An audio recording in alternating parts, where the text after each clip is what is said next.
രാജ്യത്തെ വിദ്യാഭ്യാസ സ്ഥാപനങ്ങളിൽ പട്ടികയെടുത്താൽ ആദ്യത്തെ 100-ൽ നമ്മൾ എവിടെയും ഉണ്ടായിരുന്നില്ല. ഇപ്പോഴോ പൊതു യൂണിവേഴ്സിറ്റികളിൽ നമ്മുടെ രാജ്യത്തെ ആദ്യത്തെ 1 ഡസൻ അതിൽ 3 കേരളത്തിൽ നിന്നുള്ളതാണ്.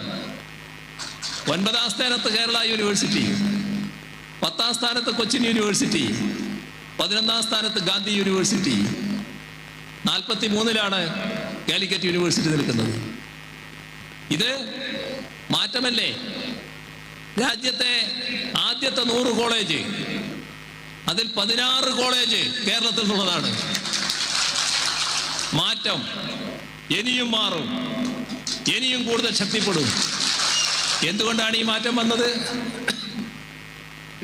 LDF 2021-ൽ തുടർഭരണം ജനങ്ങൾ സമ്മാനിച്ചപ്പോൾ അതേ നയം ശക്തമായി തുടരാൻ കഴിഞ്ഞു.